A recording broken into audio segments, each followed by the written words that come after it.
Ngayong araw na ito, papunta kami sa Lake Farm de la Mar. Dito yan sa bayan ng Pantabangan sa lungsod ng Nueva Ecija. Kasama ko ang aking pamilya para naman makapag-wind at makapag-enjoy habang nakabakasyon. Papasok na kami sa Lake Farm de la Mar. At dito, habang nasa daan, matatanaw mo na ang kabundukan ng Sierra Madre at Pantabangan Lake. At ito na nga, papasok na kami sa Lake Farm de la Mar. Makikita ang pababaang daan dahil sa nasa taas tayo ng bundok. Pagdating dito, merong sumalubong sa amin na staff ng Lake Farm de la Mar. Mabait at very accommodating ang mga staff dito. At ito na nga, meron akong pinilapan lang saglit.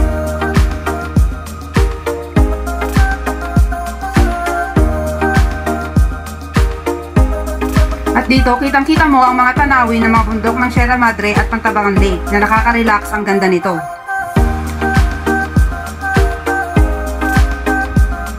At ito naman ang kanilang swimming pool na may pang-adult at pang-kids na may warm water sa gitna na masarap magbabad. O diba, saan ka pa?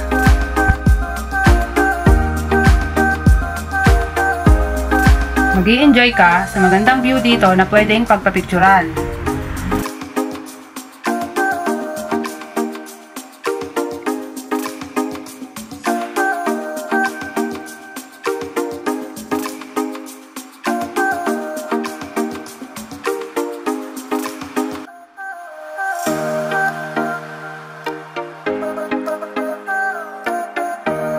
Ito nga palang napili namin na kwarto, Mateo Room, pang-apatan na siya, na nagkakahalaga ng 4,600 kasama na ang free breakfast and all amenities na.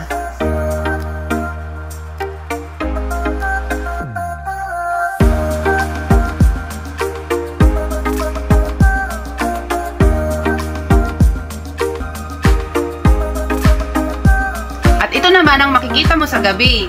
Mga nagniningning, makukulay na pailaw, makikita mo din dito ang magagandang 5,000 roses. O, di ba? Ang ganda!